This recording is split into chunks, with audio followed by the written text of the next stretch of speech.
Saudara-saudari yang terkasih, para bapak uskup, para pastor, suster, frater, bruder, kita semua yang berduka cita, kita kehilangan orang yang jasa dan cintanya luar biasa untuk kita semua.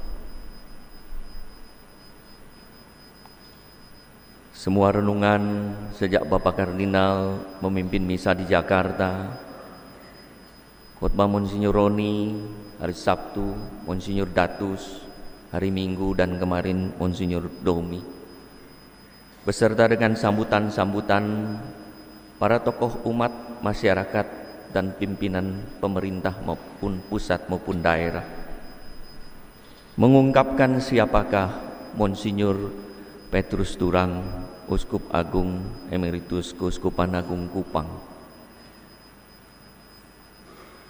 Seandainya misa ini dilanjutkan terus-menerus, khotbah tidak akan habis-habisnya, karena kehidupannya begitu kaya.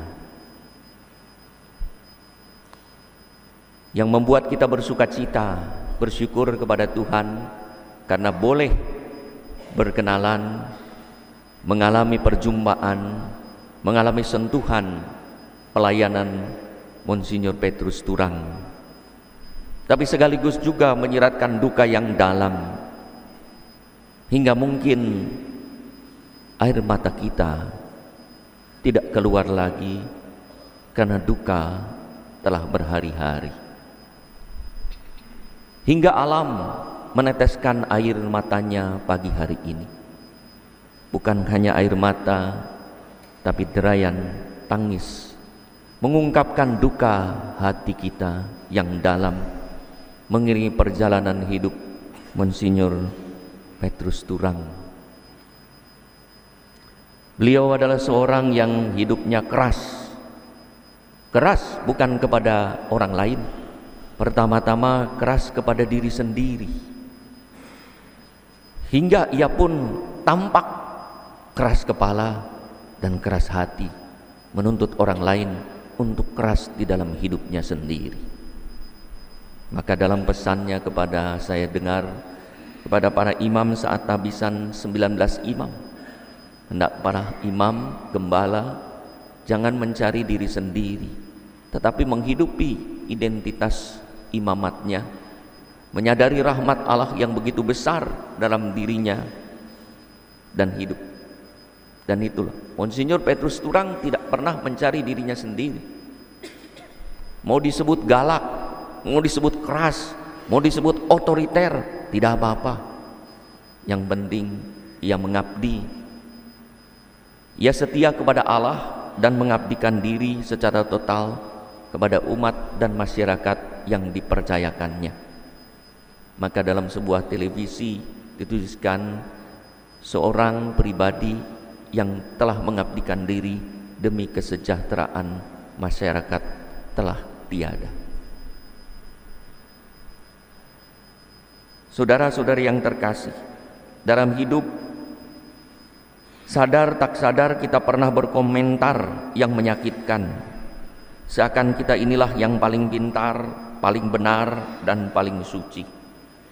Lihat saja, waktu kita nonton bola, kita teriak tendang, dan tidak ditendang, kita komentar dasar bodoh. Padahal kalau kita tendang sini kita tidak bisa. Waktu nonton bulu tangkis kita bersorak smash, dan tidak di smash, dasar blow on. Kita bisanya komentar. Waktu melihat motor GP, kita juga mungkin berkata susul, repot, dasar pengecut, sampai kita berjingkrak-jingkrak. Kita pandai berkomentar, tapi mungkin juga sulit untuk menjalankan komentar kita.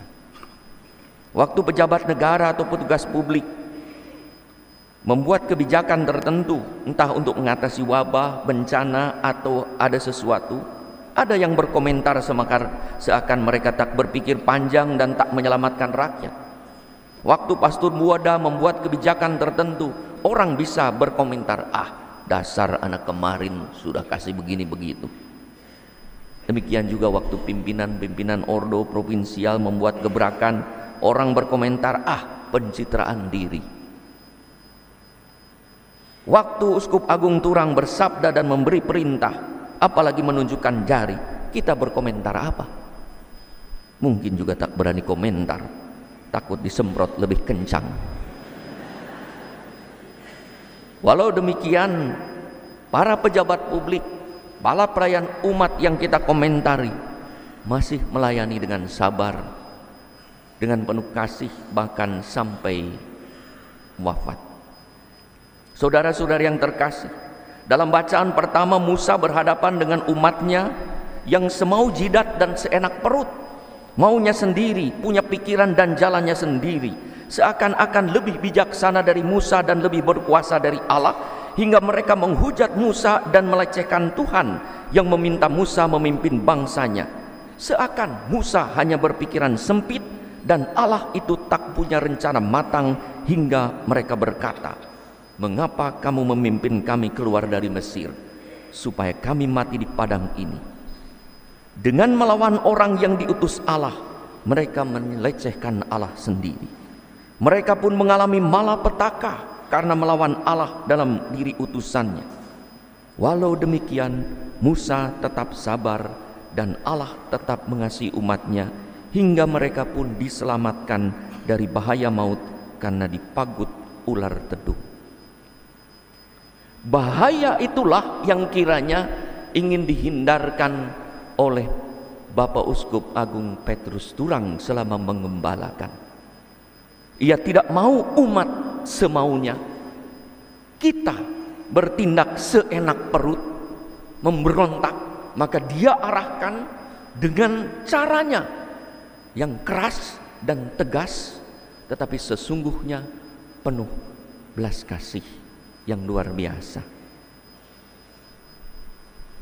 Kalau tidak dengan cara ini, mungkin kita seperti bang umat pilihan dalam bacaan pertama ini, mengalami malapetaka.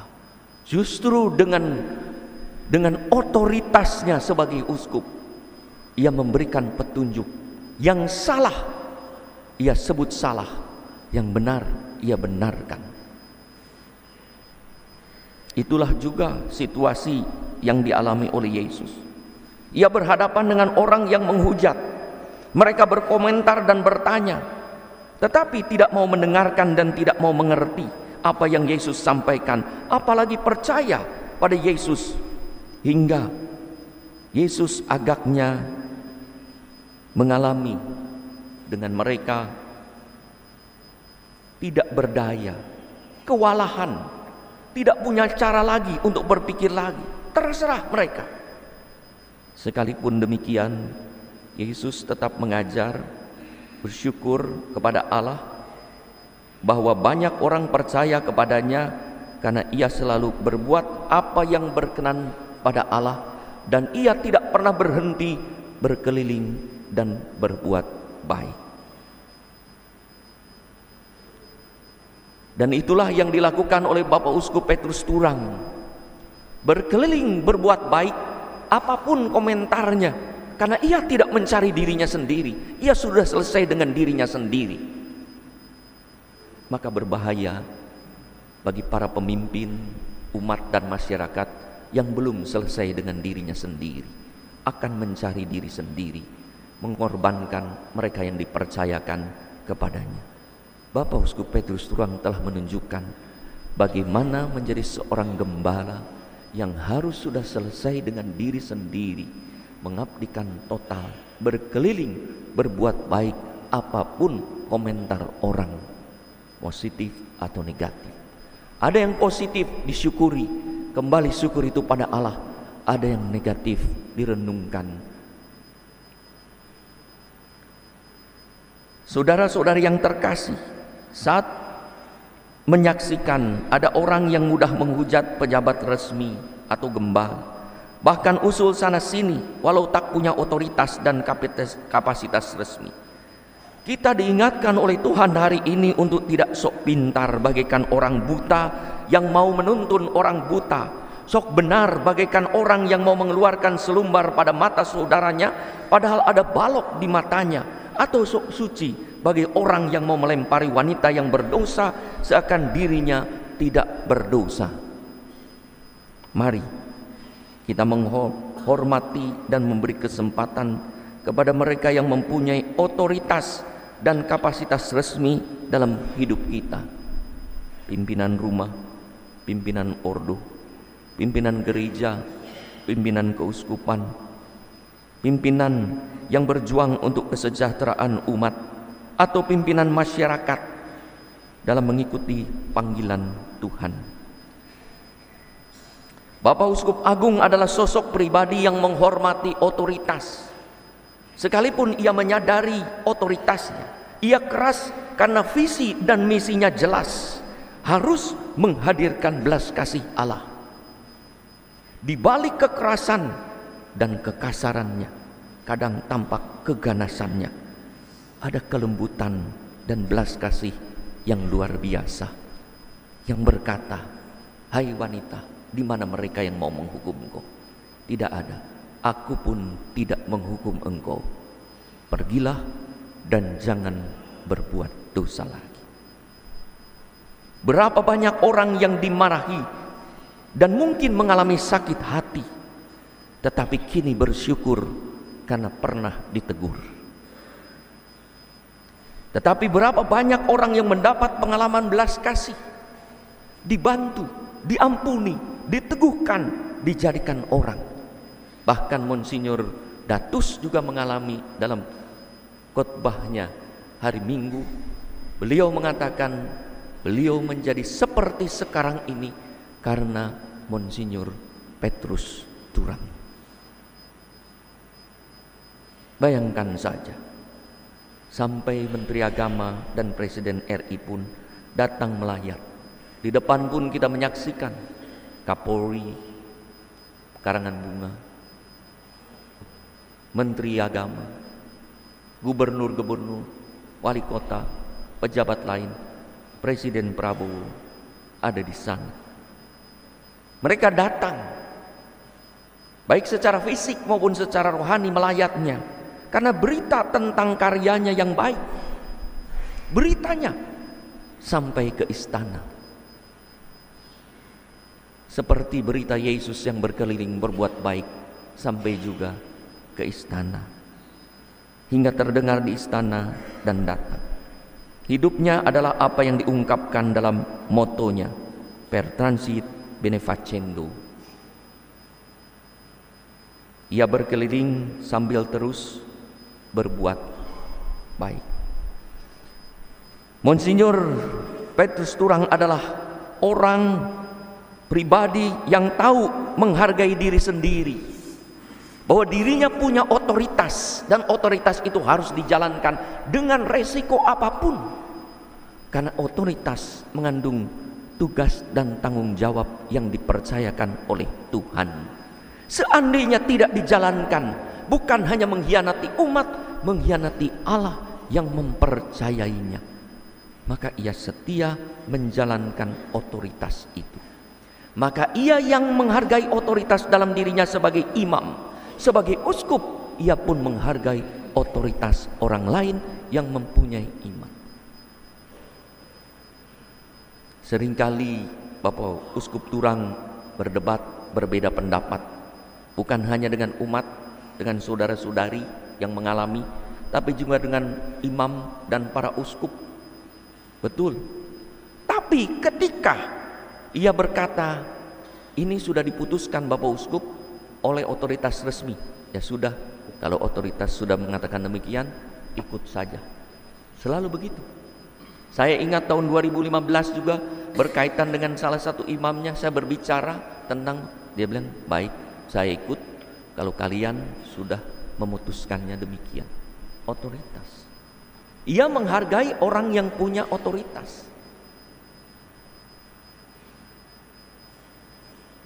Maka beliau juga menghargai otoritas penggantinya, Uskup Agung Roni, untuk menjalankan kegembalaan, agar pengaruhnya Yang kuat itu segera turun kepada Monsinyur Roni, maka ia pun meninggalkan keuskupan Kupang ini untuk tinggal di Manado, supaya orang mulai mengarahkan diri pada kegembalaan Uskup Agung Roni.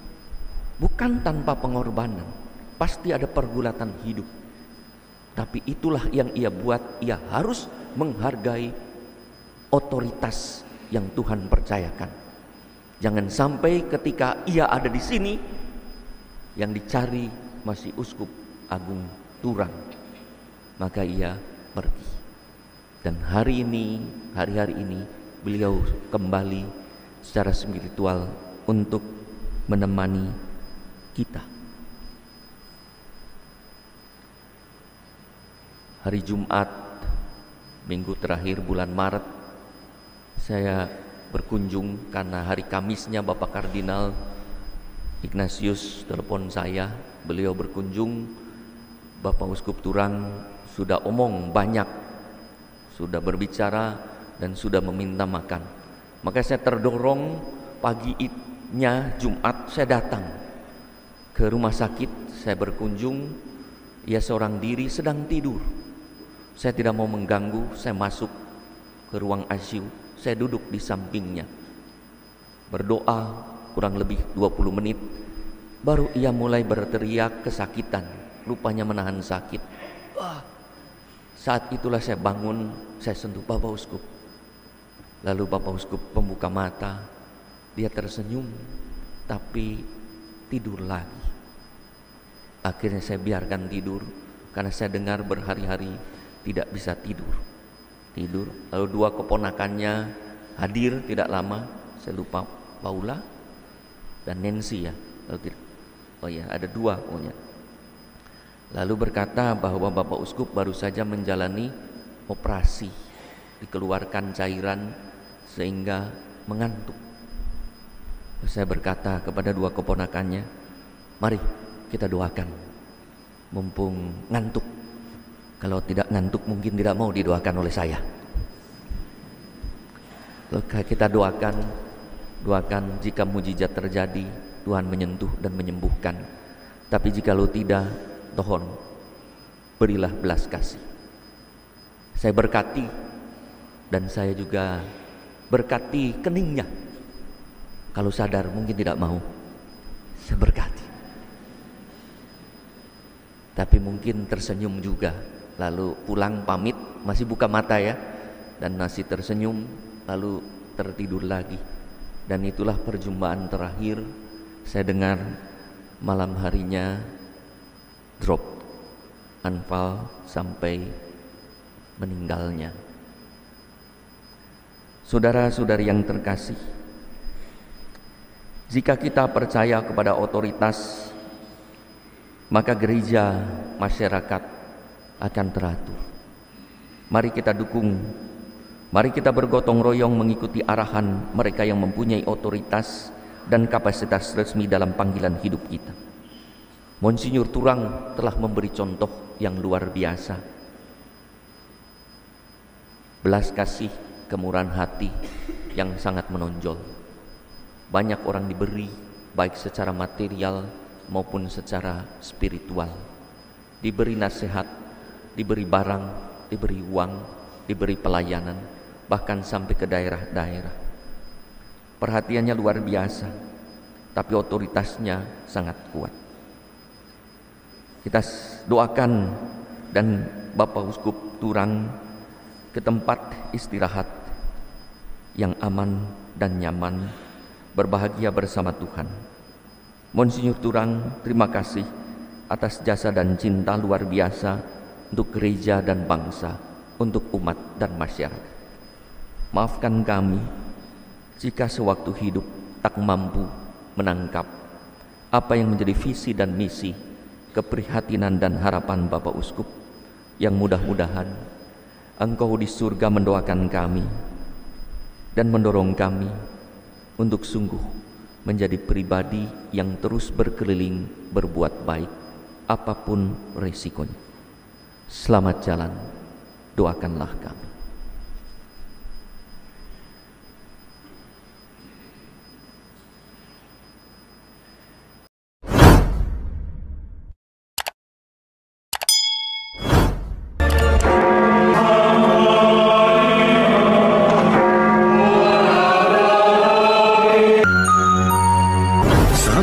peradaban kasih yang terkasih, sampai jumpa pada episode berikutnya.